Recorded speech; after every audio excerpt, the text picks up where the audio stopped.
Hi friends, అందరూ ఎలా ఉన్నారు? మీరంతా క్షేమంగా ఉండాలని కోరుకుంటూ ఈరోజు ఒక గుండెలు పిండేసే, వెన్నులో వణుకు పుట్టించే సరికొత్త రియల్ హారర్ ఎక్స్పీరియన్స్తో మీ ముందుకు వచ్చాను. మీరు మా ఛానల్ను ఆదరిస్తున్న తీరు, మీరు పెట్టే కమెంట్లు మాకు ఎంతో ఉత్సాహాన్నిస్తున్నాయి. కథలోకి వెళ్లే ముందు మన ఛానల్కు కొత్తగా వచ్చినవారు సబ్స్క్రైబ్ చేసుకోండి. ఈ వీడియో మీకు నచ్చినట్లయితే ఒక లైక్ చేయండి. మీ స్నేహితులు, బంధువులతో పంచుకోండి.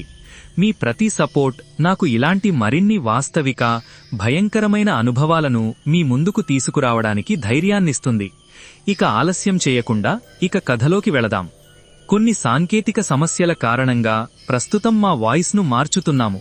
మీ అందరి సహకారం మరియు మద్దతు మాకు ఎప్పటికీ చాలా ముఖ్యమైనవి. కొత్త వాయిస్తో కూడా మీకు ఇంకా మంచి కంటెంట్ అందించడానికి మేము ప్రయత్నిస్తున్నాము. మా ఈ చిన్న మార్పును మీరు అర్థం చేసుకుని మాకు మద్దతు ఇస్తారని ఆశిస్తున్నాము. మీ ప్రేమ మరియు సపోర్ట్ ఎప్పటిలాగే కొనసాగుతుందని ఆశిస్తున్నాము. ఇక ఆలస్యం చేయకుండా కథలోకి వెళ్దాం. ఇది ఒక వ్యక్తి తన ప్రాణాలకు తెగించి ఎదుర్కొన్న భయానక వాస్తవం. మనలో చాలామంది ప్రయాణాల్లో ఎన్నో చూస్తుంటాం, కానీ కొన్ని సంఘటనలు మన కళ్ల ముందే జరుగుతున్న నమ్మలేనంత భయంకరంగా ఉంటాయి. కడప జిల్లాకు చెందిన మల్లికార్జున ఒక అనుభవజ్ఞుడైన లారీ డ్రైవర్. ఆయన తన 25 ఏళ్ల వృత్తి జీవితంలో ఎన్నో ఘాట్ రోడ్లు, ఎన్నో మలుపులు చూశారు. కానీ 2015 ఒక వర్షాకాలం రాత్రి ఆయన ఎదుర్కొన్న ఆ సంఘటన ఇప్పటికీ ఆయన కళ్ళల్లోకి వస్తూనే ఉంటుంది. ఇక ఆలస్యం చేయకుండా మల్లికార్జున గారి మాటల్లోనే ఆ కథలోకి వెళ్దాం. నా పేరు మల్లికార్జున, మాది కడప జిల్లా. లారీ డ్రైవర్గా నా అనుభవం దాదాపు 25 ఏళ్ళు. నాకు స్టీరింగ్ పట్టుకోవడం అంటే కేవలం వృత్తి కాదు, అదొక ప్రాణం. గోవా నుండి లోడ్లు తీసుకురావడం, అరేబియా సముద్రపు గాలిని పీల్చుకుంటూ ఆ పశ్చిమ కనుమల ఘాట్ రోడ్లలో లారీని నడపడం నాకు వెన్నతో పెట్టిన విద్య. ఆ దట్టమైన అడవుల్లో అర్ధరాత్రి పూట ఎన్నో వింతలు చూశాను. ఎన్నోసార్లు రోడ్డు పక్కన ఆకారాలు కనిపించి మాయమైపోవడం, వింత శబ్దాలు రావడం మనలాంటి లారీ డ్రైవర్కు మామూలే. కానీ ఎప్పుడూ భయపడలేదు, ఎందుకంటే నా లారీ డాష్బోర్డ్ మీద ఉన్న ఆ మల్లికార్జున స్వామి ఫోటోయే నాకు రక్ష అని నమ్మేవాడిని. కానీ ఆ రోజు 2015 ఆగస్టు నెల.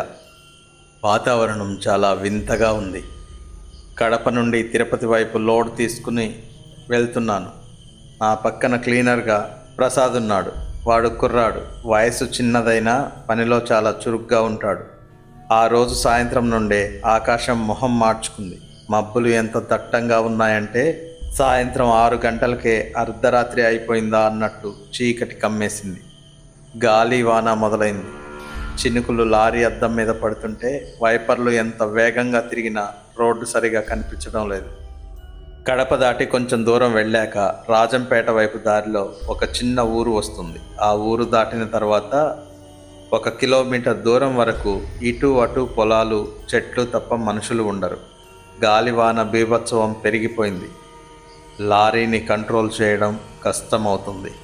ఒక్కసారిగా ఒక పెద్ద శబ్దం, ఏదో విరిగిన చప్పుడు. దూరం నుంచి చూస్తే రోడ్డు మీద ఒక పెద్ద వేప చెట్టు విరిగి పడిపోయి లారీని రోడ్డు దాటనీయకుండా రోడ్డును మూసేసింది. అప్పుడు లారీని ఆపక తప్పలేదు. బ్రేక్ వేసి ఇంజన్ ఆపకుండానే ఉంచాను. ఏంటన్నా, ఇప్పుడు ఎలా? రోడ్డు బ్లాక్ అయిపోయింది కదా అని అడిగాడు ప్రసాద్. దిగాల్సిందేరా, ఇప్పుడు వెనక్కి వెళ్ళలేం. కనీసం ఆ కొమ్మల్ని పక్కకి లాగితే మన లారీ వెళ్ళేంత గ్యాప్ వస్తుంది అని చెప్పి రైన్ కోట్ వేసుకొని కిందకి దిగాను. వర్షం నా ముఖం మీద పడుతుంటే కళ్ళు సరిగ్గా తెరవలేకపోతున్నాను. ప్రసాద్, నేను కలిసి ఆ చెట్టు కొమ్మల్ని పక్కకు లాగే ప్రయత్నం చేస్తున్నాం. చుట్టూ చిన్న చీకటి. కేవలం లారీ హెడ్లైట్ల వెలుతురు మాత్రమే ఆ చీకటిని చీల్చుతుంది. ఆ వెలుతురులో రోడ్డు మీద పడ్డ వర్షపు నీరు రక్తంలా మెరుస్తుంది. అదేంటో కానీ ఆ క్షణం నా మనసులో ఏదో తెలియని అలసడి, ఏదో తప్పు జరుగుతుందని లోపల అనిపిస్తోంది. అప్పుడే ఆ చీకటిలో నుంచి ఒక ఆకారం నెమ్మదిగా నడుచుకుంటూ రావడం కనిపించింది. ఒక ముసలాయన చేతిలో కర్ర పట్టుకొని కాలు కుంటుకుంటూ మా వైపు వస్తున్నాడు. ఆయన వేసుకున్న బట్టలు పూర్తిగా తడిసిపోయాయి. వయసు 50 ఏళ్ళు పైబడినట్టే ఉంటుంది.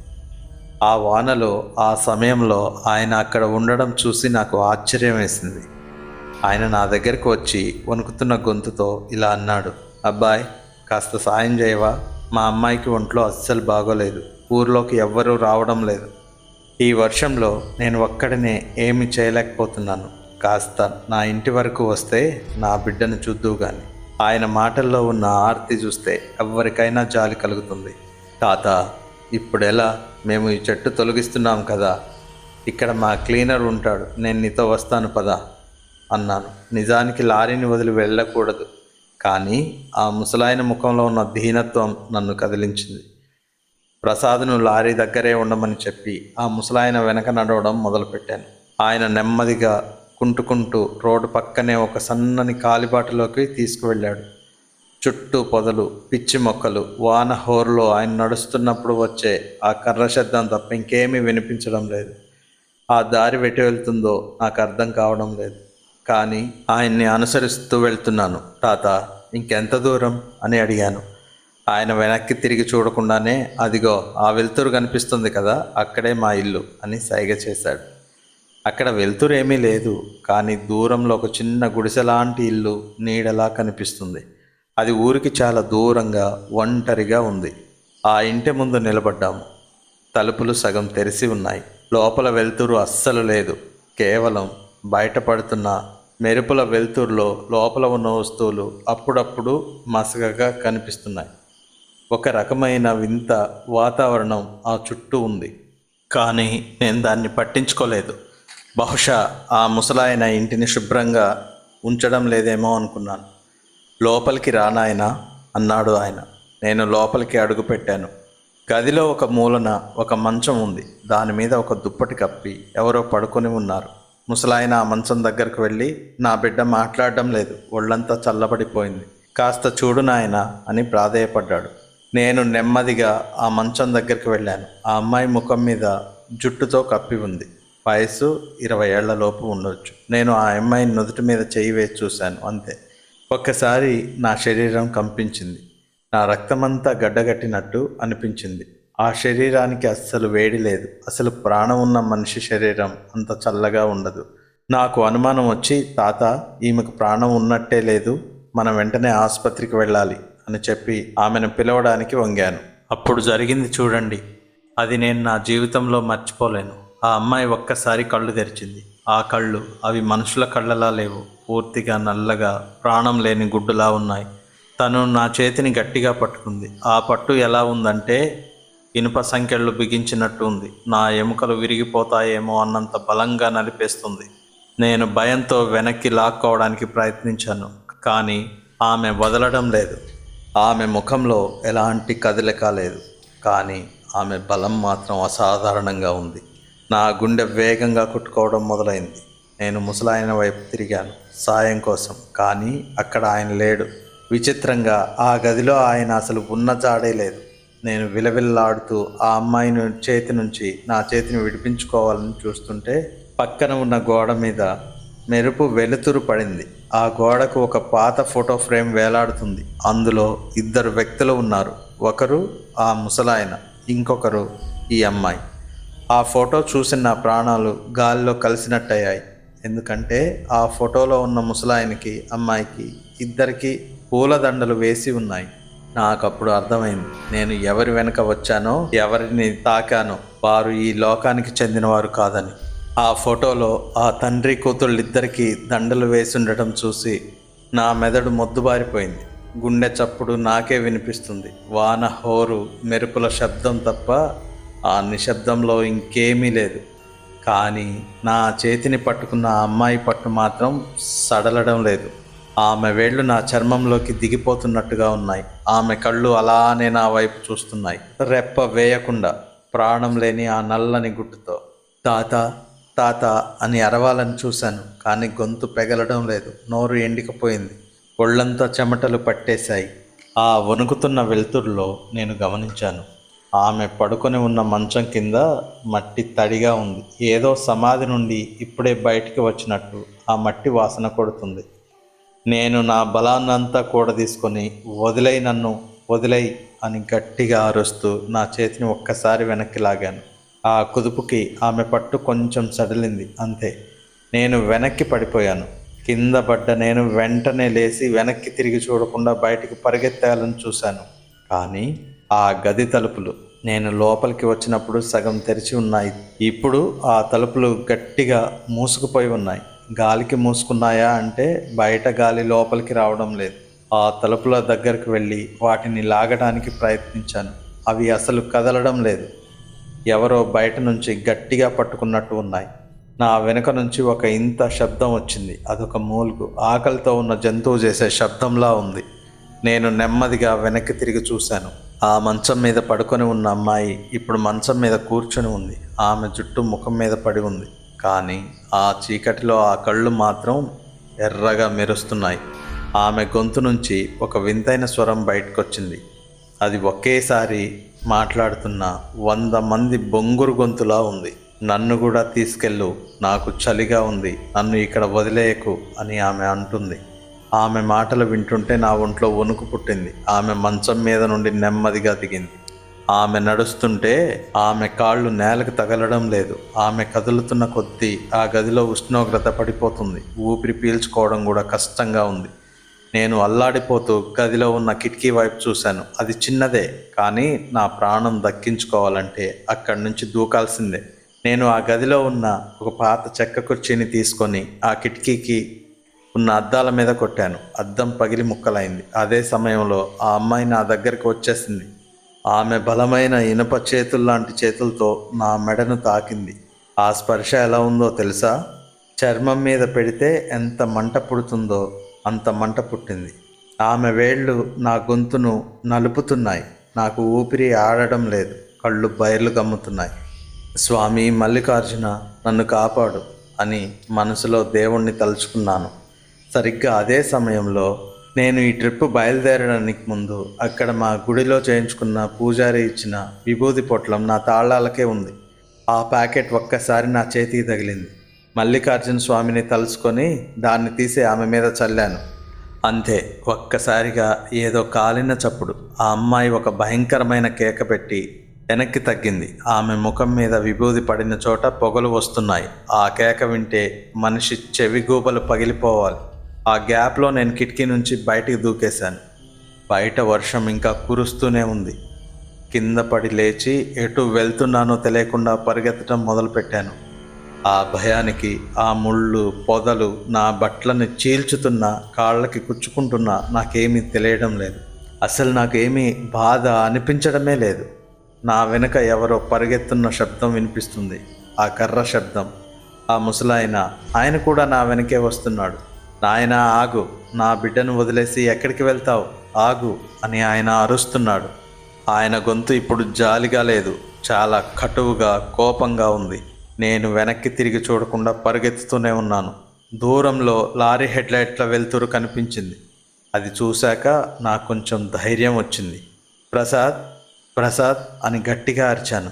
కానీ వర్షం వల్ల నా గొంతు అతనికి వినిపించడం లేదు. నేను లారీ దగ్గరగా వెళ్తున్న కొద్దీ నా వెనుకున్న శబ్దాలు పెరుగుతున్నాయి. ఎవరో నా చుట్టూ తిరుగుతున్నట్టు, నా చెవిలో ఎవరో ఊపిరి వదులుతున్నట్టు అనిపిస్తుంది.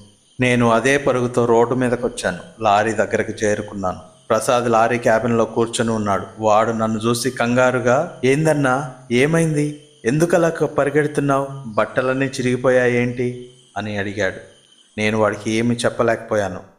వాడు నా వెనక వైపు చూసి ఒక్కసారిగా తెల్లబోయాడు. వాడి ముఖంలో రంగులు మారిపోయింది. కళ్ళు పెద్దవి చేసి నా వెనుక చూస్తున్నాడు. అన్నా, నీ వెనక అదేంటి అని వణుకుతూ అడిగాడు. నేను నెమ్మదిగా వెనక్కి తిరిగాను. ఆ చీకటిలో రోడ్డు పక్క ఉన్న పొదల్లో 2 జంట కళ్ళు మెరుస్తున్నాయి. ఒకటి ఎత్తులో ఉంది, ఇంకొకటి కొంచెం కిందకి ఉంది. ఆ కళ్ళు మనుషులవి కావు, నాకు తెలుసు. అవి ఆ తండ్రి కూతుళ్ళవే. వారు రోడ్డు మీదకి రావడం లేదు, కానీ అక్కడే ఉండి నన్నే చూస్తున్నారు. ప్రసాద్, పా, ఇక్కడి నుంచి త్వరగా వెళ్దాం అని నేను డ్రైవర్ సీట్ వైపు ఎక్కాను. నేను లారీ లోపలికి ఎక్కి తలుపు వేసి లాక్ చేశాను. చేతులు వణుకుతున్నాయి. తాళం సరిగ్గా పెట్టలేకపోతున్నాను. ప్రసాద్ కూడా భయంతో వణికిపోతున్నాడు. ఎలాగో అలా ఇంజన్ స్టార్ట్ చేశాను. ఆ చెట్టు ఇంకా రోడ్డు మీద అలాగే ఉంది. కానీ నాకు ఇప్పుడు ఆ చెట్టును తీసే ఓపిక లేదు, సమయమూ లేదు. లారీని వెనక్కి తిప్పి వెళ్దామంటే ఎక్కడైనా గ్యాప్ ఉందేమని చూస్తే అది కూడా లేదు. రోడ్డు పక్కన ఉన్న మట్టిలో నుంచి లారీని పోనిచ్చాను. లారీ టైర్లు బురదలో ఇరుక్కుంటాయేమో అని భయం వేసింది. కానీ ఆ దేవుడి దయ వల్ల లారీ ముందుకు కదిలింది. మేము ఆ ప్రదేశం నుంచి కదులుతుంటే లారీ సైడ్ మిర్రర్లో నేను చూశాను. ఆ ముసలాయన రోడ్డు మధ్యలోకి వచ్చి నిలబడ్డాడు. ఆయన చేతిలో ఉన్న కర్రను గాలిలో ఊపుతూ ఏదో అరుస్తున్నాడు. ఆయన పక్కనే ఆ అమ్మాయి ఇప్పుడు గాలిలో తేలుతూ లారీ వైపు చూస్తుంది. నేను లారీ స్పీడ్ పెంచాను. 60, 80, 100 km/h స్పీడ్తో ఆ ఘాట్ రోడ్డు మీద వెళ్తే ప్రమాదం అని తెలిసిన ఆ ఆత్మల నుంచి తప్పించుకోవాలన్న తాపత్రయం నన్ను అలా చేయించింది. సుమారు 5 కిలోమీటర్లు వెళ్ళాక ఒక డాబా కనిపించింది. అక్కడ లైట్లు ఉన్నాయి. కొంతమంది మనుషులు కూడా ఉన్నారు. అక్కడికి చేరుకున్నాక నేను లారీని ఆపాను. నాకు ఒళ్ళంతా చెమటలతో తడిసిపోయింది. స్టీరింగ్ మీద తల పెట్టుకొని అలాగే ఉండిపోయాను. ప్రసాద్ అన్నా, అది ఏంటి, వాళ్ళు ఎవరు అని అడుగుతున్నాడు. నాకప్పుడు గుర్తొచ్చింది. ఆ అమ్మాయి నా చేయిని పట్టుకున్నప్పుడు నా మెడ మీద ఆమె వేళ్ళు తగిలాయి కదా. ఆ మెడ మీద ఇప్పుడు మంట పుడుతోంది. నేను అద్దంలో చూసుకున్నాను. నా మెడ మీద 5 వేళ్ల ముద్రలు. అవి ఎర్రగా కందిపోయి నల్లగా అయ్యాయి. అచ్చం ఎవరైనా కాలిన ఇనుప కడ్డీని ముద్ర వేసినట్టు ఉన్నాయి. ఆ డాబా దగ్గర లారీ ఆపుతున్నప్పుడు నా మనసులో అస్సలు శాంతం లేదు. ఆ డాబా దగ్గర లారీ ఆపినప్పుడు నా మనస్సు కుదుట పడలేదు. చుట్టూ మనుషులు ఉన్నా, ఆ లైట్ల వెలుతురు ఉన్నా, నా కళ్ళ ముందు ఇంకా ఆ అమ్మాయి కళ్ళు, ఆ ముసలాయన కర్ర శబ్దం మాత్రమే కదలాడుతున్నాయి. ప్రసాద్ ఇంకా వణికిపోతూనే ఉన్నాడు. వాడు అస్సలు లారీ నుంచి కిందకు దిగటానికి కూడా భయపడుతున్నాడు. నేను నెమ్మదిగా కిందకు దిగి ముఖం మీద నీళ్లు చల్లుకున్నాను. మెడ మీద ఆ వేళ్ల ముద్రలు ఇంకా మండుతూనే ఉన్నాయి. ఆ డాబా ఓనర్ రామయ్య నాకు పాత పరిచయమే. నేను వస్తుంటే చూసి ఆ అవతారం చూసి కంగారు పడి పరిగెత్తెచ్చాడు. ఏమైంది మల్లికార్జున, ఏంటి ఇలా ఉన్నావు? యాక్సిడెంట్ ఏమైనా అయిందా? బట్టలన్నీ చిరిగిపోయాయి, ఒళ్ళంతా ముళ్ళ గీతలు ఉన్నాయి అని అడిగాడు. నేను గొంతు సవరించుకొని జరిగిన విషయం క్లుప్తంగా చెప్పాను. ఆ రోడ్డు మీద చెట్టు పడిపోవడం, ఆ ముసలాయన రావడం, ఆ ఇంటికి వెళ్ళడం అంతా విన్నాక రామయ్య ముఖం పాలిపోయింది. ఆయన చేతిలో ఉన్న గ్లాస్ ఒక్కసారి కింద పడిపోయింది. మల్లికార్జున, నువ్వు ప్రాణంతో తిరిగి వచ్చావంటే అది దేవుడి దయే. నువ్వు వెళ్ళింది ఆ పాత గుడిసెకేనా అని అడిగాడు. అవును రామయ్య, ఆ ఊరు దాటిన తర్వాత కుడివైపు సందులో ఉంటుంది. అసలు ఎవరా ముసలాయన? ఆ అమ్మాయి ఎవరు? పొదల్లో వాళ్ళకి ఉన్న ఆ ఇల్లు ఎక్కడా? ఇంకా ఫోటోలో వాళ్ళకి దండలు ఎందుకు ఉన్నాయి అని అడిగాను. రామయ్య ఒక దీర్ఘ నిట్టూర్పు విడిచి నన్ను లోపలికి తీసుకువెళ్ళి కూర్చోబెట్టాడు. ప్రసాద్ ఇంకా లారీ క్యాబిన్లోనే ఉన్నాడు. ఆయన చెప్పిన విషయాలు వింటుంటే నా ఒంటి మీద వెంట్రుకలు నిక్కరపొడుచుకున్నాయి. 3 ఏళ్ల క్రితం జరిగింది ఇది. ఆ ముసలాయన పేరు వీరయ్య. ఆయనకి ఆ కూతురు అంటే ప్రాణం. ఆమె పేరు లక్ష్మి. వాళ్ళు చాలా పేదవాళ్ళు. ఆ ఊరికి దూరంగా ఆ గుడిసెలోనే ఉండేవారు. వీరయ్య భార్య చాలా కాలం క్రితమే చనిపోయింది. కూతురే ఆయన లోకం. ఒకరోజు లక్ష్మికి వింత జబ్బు చేసింది. ఒళ్ళంతా చల్లబడిపోయి విపరీతమైన నొప్పులు. వీరయ్య ఊర్లోకి వచ్చి సాయం అడిగాడు. కానీ ఆ రోజు కూడా ఇలాగే భయంకరమైన వాన పడుతుంది. పైగా అప్పట్లో ఆ ఊర్లో ఏదో వైరల్ జ్వరం భయం ఉంది. అందుకే ఎవరూ బయటికి రాలేదు. రామయ్య కొంచెం ఆగి గొంతు తడుపుకొని మళ్ళీ చెప్పటం మొదలుపెట్టాడు. వీరయ్య రోడ్డు మీదకు వచ్చి వెళ్తున్న వాహనాలను సాయం చేయమని ఆపడానికి ప్రాధేయపడ్డాడు. కానీ ఆ చీకటిలో, వానలో ఎవ్వరూ లారీని ఆపలేదు. కొందరు ఆయన చూసి దొంగ అనుకుని స్పీడ్గా వెళ్ళిపోయారు. ఆ రాత్రంతా ఆయన వర్షంలో తడుస్తూనే సాయం కోసం ఎదురు చూశాడు. చివరికి తెల్లవారి చూసేసరికి ఆ గుడిచెలో లక్ష్మి చనిపోయింది. కూతురు చనిపోయిన బాధలో వీరయ్య కూడా అక్కడే పురుగుల మందు తాగి ఆత్మహత్య చేసుకున్నాడు. వాళ్ళని పట్టించుకునేవారు లేక పోలీసులు వచ్చి శవాలను తీసుకెళ్లారు. అప్పటి నుంచి ఆ దారిలో వెళ్లే ఒంటరి ప్రయాణికులకు వీరయ్య కనిపిస్తూనే ఉన్నాడు. నేను విస్తుపోయి వింటున్నాను. మరి నన్ను ఎందుకు ఆ ఇంటికి తీసుకెళ్లారు అని అడిగాను. ఆయన ఆక్రోశం అది. నా బిడ్డ చనిపోతుంటే ఎవరు సాయం చేయలేదు అన్న కసి. ఎవరైనా సాయం చేయడానికి వెళ్తే ఆ అమ్మాయి వారిని వదలదు. తనతో పాటు తన లోకానికి తీసుకువెళ్లాలని చూస్తుంది. ఇప్పటికే ఆ దారిలో 3 వ్యక్తులు ఇలాగే మాయమైపోయారు. వాళ్ళ జాడ ఇప్పటికీ లేదు. నువ్వు ఆ విభూతిని మంచి టైంలో తీయడం సరిపోయింది. లేదంటే ఈ పాటికి నీ శరీరం కూడా ఆ మంచం పక్కనే ఉండేది. రామయ్య మాటలు విన్నాక నాలో భయం రెట్టింపైంది. నా మెడ మీద ఉన్న ముద్రలు ఆ వీరయ్య కూతురు లక్ష్మి వేసినవే. అంటే ఆమె నా మీద తన ముద్ర వేసిందా? నన్ను తన వెంట తీసుకువెళ్ళాలని ఇంకా ప్రయత్నిస్తుందా? ఆ రాత్రి నేను డాబా దగ్గరే ఉండిపోయాను. నిద్ర పడుతుందన్న ఆశ లేదు. ప్రసాద్ లారీలోనే పడుకున్నాడు. కానీ ప్రతి చిన్న శబ్దానికి కంగారు పడి లేస్తున్నాడు. నేను ఒక మూలను కూర్చొని మల్లికార్జున స్వామిని స్మరిస్తూనే ఉన్నాను. అర్ధరాత్రి 2 గంటల సమయం. వర్షం కొంచెం తగ్గింది, కానీ గాలి ఇంకా వీస్తూనే ఉంది. డాబా చుట్టూ ఉన్న చెట్లు గాలికి ఊగుతూ వింత శబ్దాలు చేస్తున్నాయి. నేను నెమ్మదిగా కళ్ళు మూసుకున్నానో లేదో మళ్ళీ ఆ శబ్దం వినపడింది. ఆ కర్ర శబ్దం. అది డాబా బయట నుంచి వస్తుంది. నా గుండె ఆగిపోయినంత పనైంది. నేను నెమ్మదిగా కిటికీలో నుంచి బయటకు చూశాను. లారీ పక్కన ఆకారం నిలబడి ఉంది. ఆ ముసలాయన వీరయ్య. ఆయన లారీ వైపు చూస్తూ నిలబడ్డాడు. ఆయన పక్కనే ఆ అమ్మాయి. ఆమె లారీ లోపలికి చూడడానికి ప్రయత్నిస్తోంది. ప్రసాద్ లోపల పడుకొని ఉన్నాడు. ఆమె లారీ అద్దం మీద తన చేతిని పెట్టి కొట్టింది. ఆ అద్దం మీద పొగలు రావడం నేను దూరం నుంచి గమనించాను. ఆమె స్పర్శకు ఆ గాజు కూడా కరిగిపోతున్నట్టు అనిపించింది. ఆమె దెబ్బకు ఆ గాజు అద్దం పగిలిపోతుంది. వెంటనే బయటకు పరిగెత్తాలి అనుకున్నాను, కానీ కాళ్ళు మొద్దుబారిపోయాయి. అప్పుడే వీరయ్య తలపైకెత్తి నేరుగా కిటికీ వైపు చూశాడు. ఆయన ముఖం ఇప్పుడు స్పష్టంగా కనిపిస్తుంది. అది మనిషి ముఖం కాదు. సగం కుళ్ళిపోయిన మాంసం, లోపల ఉన్న ఎముకలు కనిపిస్తున్నాయి. ఆయన నోరు తెరిచి ఏదో అన్నాడు. శబ్దం వినిపించలేదు, కానీ ఆయన పెదవుల కదలికలను బట్టి నేను అర్థం చేసుకున్నాను. నా బిడ్డకు తోడు కావాలి. నువ్వు వస్తావా? నీ క్లీనర్ వస్తాడా? నేను వెంటనే లోపలికి వెళ్ళి రామయ్యను లేపాను. రామయ్య, వాళ్ళు ఇక్కడికి కూడా వచ్చేశారు, బయట ఉన్నారు అని అరిచాను. రామయ్య కంగారుగా లేచి చూశాడు, కానీ ఆయనకు అక్కడ ఏమీ కనిపించలేదు. ఎక్కడున్నారు మల్లికార్జున? అక్కడ ఎవరు లేరు కదా అన్నాడు. నిజమే, ఆయన కనిపించడం లేదు. అది కేవలం నాకు మాత్రమే కనిపిస్తుంది. ఎందుకంటే నేను వాళ్ళ ఇంటికి వెళ్ళాను. ఆ అమ్మాయిని తాకాను. నా మీద వాళ్ళ ముద్ర ఉంది. ఇది ఇలాగే వదిలేస్తే ప్రమాదం రామయ్య, ఏదైనా చెయ్యి అని బ్రతిమలాడాను. రామయ్య తన దగ్గర ఉన్న పాత వెండి తావీజు తీసి నా మెడలో వేశాడు. ఇది మా తాతల కాలం నాటిది. నీ దగ్గర ఉంటే వాళ్ళు నీ దగ్గరికి రాలేరు.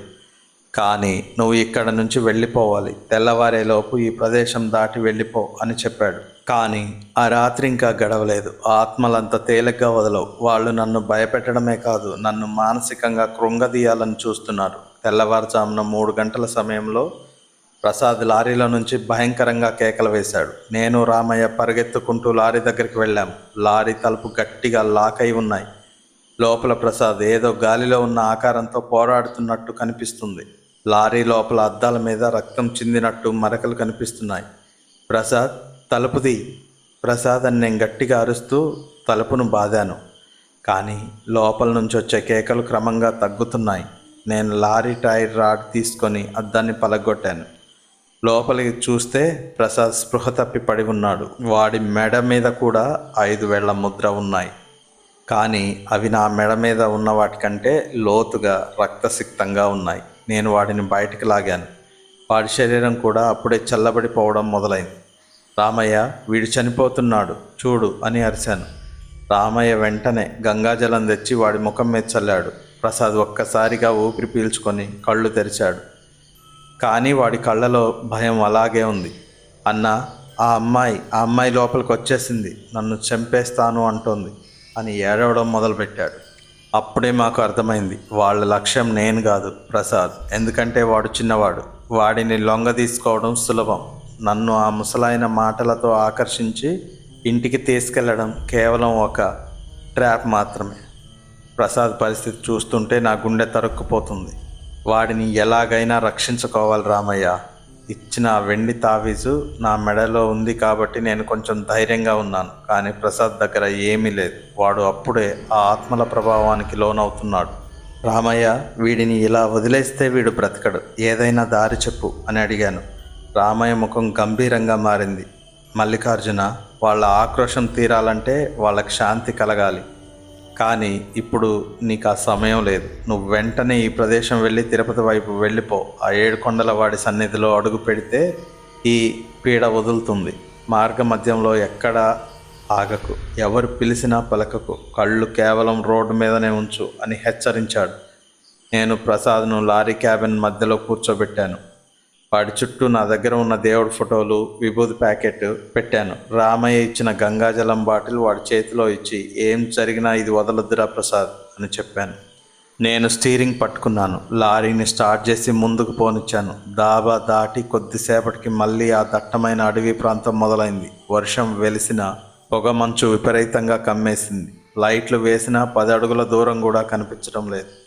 లారీ వెళ్తుంటే అడవిలో వింత వింత శబ్దాలు వస్తున్నాయి. ఎవరో ఏడుస్తున్నట్టు, ఎవరో నవ్వుతున్నట్టు, అప్పుడప్పుడు లారీ బాడీ మీద ఎవరో కొడుతున్నట్టు శబ్దం వస్తుంది. ప్రసాద్ భయంతో నా చేతిని గట్టిగా పట్టుకున్నాడు. అన్నా చూడు, పక్క ఎవరో పరిగెడుతున్నారు అని వాడు వణుకుతూ సైగ చేశాడు. నేను సైడ్ మిర్రర్లో చూశాను. లారీ 80 km/hలో ఉంది. కానీ ఆ స్పీడ్లో కూడా ఆ అమ్మాయి లారీ పక్కనే గాలిలో తేలుతూ పరిగెడుతుంది. ఆమె చుట్టూ గాలికి రెపరెపలాడుతుంది. ఆమె ముఖం ఇప్పుడు స్పష్టంగా కనపడుతుంది. ఆమె తన చేతిని లారీ కిటికీ అద్దం మీద పెట్టి దాన్ని గీకుతోంది. ఆ గీత శబ్దం నా మెదడులో సూదుల్లా దిగుతుంది. నేను హనుమాన్ చాలీసా పఠించడం మొదలుపెట్టాను. ఓం హమో హనుమతే నమ అని గట్టిగా అరుస్తూ లారీని నడుపుతున్నాను. అకస్మాత్తుగా రోడ్డు మధ్యలో మళ్ళీ ఆ ముసలాయన వీరయ్య నిలబడి ఉన్నాడు. ఈసారి ఆయన చేతిలో కర్ర లేదు, ఒక పెద్ద గొడ్డలి ఉంది. నేను బ్రేక్ వేయలేదు. బ్రేక్ వేస్తే మేమిద్దరం చనిపోతామని నాకు తెలుసు. కళ్ళు గట్టిగా మూసుకొని లారీని ఆయన మీదుగా పోనించాను. ఒక్కసారిగా లారీ ఏదో గాలిలోకి వెళ్ళినట్టు అనిపించింది. ఆ భయంకరమైన కేక వినిపించింది. ప్రసాద్, గట్టిగా పట్టుకో, ఆ దేవుణ్ణి తలుచుకో అని హెచ్చరించాను. సుమారు గంట సేపు ఆ నరకం కొనసాగింది. మా చుట్టూ ఆత్మలు తిరుగుతూనే ఉన్నాయి. లారీ క్యాబిన్లో ఉష్ణోగ్రత 0 డిగ్రీలకు పడిపోయింది. మా ఊపిరి పొగలా వస్తుంది. ప్రసాద్ కోల్పోయే స్థితికి వచ్చేశాడు. నా చేతులు కూడా స్టీరింగ్ మీద గడ్డగట్టిపోతున్నాయి. చివరికి దూరం నుండి తిరుపతి అలిపిరి చెక్పోస్ట్ వెలుతురు కనిపించింది. ఆ వెలుతురు చూడగానే నా వెనుక ఉన్న వింత శబ్దాలన్నీ ఒక్కసారిగా ఆగిపోయాయి. ఆ చలి తగ్గిపోయింది. పొగమంచు కూడా మాయమైపోయింది. నేను చెక్పోస్ట్ దగ్గర లారీ ఆపి కిందకు దిగి సాష్టాంగ నమస్కారం చేశాను. నా కళ్ళలో నుండి నీళ్లు కారుతున్నాయి. ప్రసాద్ను చూస్తే వాడు పాలిపోయి ఉన్నాడు, కానీ ప్రాణంతో ఉన్నాడు. మరుసటి రోజు ఉదయం మేము తిరుపతి కొండలపైకి వెళ్ళి స్వామివారిని దర్శించుకున్నాము. అక్కడ ఉన్న ఒక పండితుడికి నా మెడ మీద ఉన్న ముద్రలు చూపించాను. ఆయన అవి చూసి నిర్ఘాంతపోయారు. నాయన, ఇవి సామాన్యమైనవి కావు. ఆ ఆత్మల ఆకలి ఎంత బలంగా ఉందో ఈ ముద్రలే చెప్తున్నాయి. మీరు చాలా అదృష్టవంతులు. ఆ మల్లికార్జున స్వామి, ఈ వెంకటేశ్వర స్వామి దయ వల్లే మీరు బ్రతికి బయటపడ్డారు. వారు మిమ్మల్ని మార్కు చేశారు. అంటే మీరు మళ్ళీ ఆ దారిలో వెళ్తే వాళ్ళు మిమ్మల్ని వదలరు అని చెప్పారు. ఆయన మాకు కొన్ని ప్రత్యేక పూజలు చేయించి రక్షాబంధనాలు కట్టారు. ఆ తర్వాత మేము 3 రోజుల వరకు నాకు జ్వరం తగ్గలేదు. ప్రసాద్ అయితే 1 నెల రోజుల వరకు ఎవరితో మాట్లాడలేదు. చివరికి వాడు ఆ వృత్తిని వదిలేసి ఊర్లో చిన్న కిరాణా కొట్టు పెట్టుకున్నాడు. నేను ఇప్పటికీ లారీ నడుపుతున్నాను, కానీ ఆ కడప తిరుపతి రోడ్డు మీద ఆ పాత ఊరు వస్తుంటే చాలు నా గుండె వేగం పెరుగుతుంది. ఇప్పటికీ వర్షాకాలం రాత్రుల్లో ఆ ఘాట్ రోడ్ మీద వెళ్తుంటే ఎక్కడో దూరం నుంచి ఆ కర్ర శబ్దం వినిపిస్తున్నట్టే ఉంటుంది. ఆ ఊరి పెద్దల్ని అడిగితే తెలిసింది ఏంటంటే, ఆ వీరయ్య లక్ష్మి మరణించిన తర్వాత ఆ గుడిసెను ఎవ్వరు కూల్చలేదట. అది అలాగే ఉంది. ఇప్పటికీ రాత్రిపూట ఆ ఇంటి నుంచి వెలుతురు కనిపిస్తుందని, ఎవరో అమ్మాయి ఏడుస్తున్న శబ్దం వినిపిస్తుందని ఆ ఊరి జనం చెప్తుంటారు. అందుకే చెప్తున్నాను మిత్రులారా, అర్ధరాత్రి వేళ ప్రయాణాలు చేస్తున్నప్పుడు ఎవరైనా సాయం అడిగితే జాలి చూపించడం మంచిదే. కానీ అది ఎటువంటి ప్రదేశం, అడుగుతున్న మనిషా లేక మరేదైనా ఆకారమా అనేది ఒక్కసారి ఆలోచించండి. ఎందుకంటే కొన్నిసార్లు మనం చేసే సాయం మన ప్రాణాలకి ముప్పుగా మారవచ్చు. ఇది నా జీవితంలో జరిగిన అత్యంత భయంకరమైన సత్యం. నమ్మడం నమ్మకపోవడం మీ ఇష్టం. కానీ ఆ రోడ్డు మీద ఇప్పటికీ ఆ ఆత్మలు తిరుగుతూనే ఉన్నాయి. ఈ కథ మీకు ఎలా అనిపించిందో కింద కామెంట్లో చెప్పండి. మీలో ఎవరైనా ఇలాంటి అనుభవాలు ఎదుర్కొని ఉంటే కామెంట్స్లో తెలియజేయండి. ఇలాంటి మరిన్ని రియల్ హారర్ స్టోరీస్ కోసం మా ఛానల్ని ఫాలో అవ్వండి. వీడియో నచ్చితే లైక్ చేసి మీ స్నేహితులకు, కుటుంబ సభ్యులతో షేర్ చేయడం మర్చిపోవద్దు. మళ్ళీ రేపు రాత్రి మరో సరికొత్త రియల్ హర్రర్ స్టోరీతో మీ ముందుకు వస్తాము. అంతవరకు సెలవు.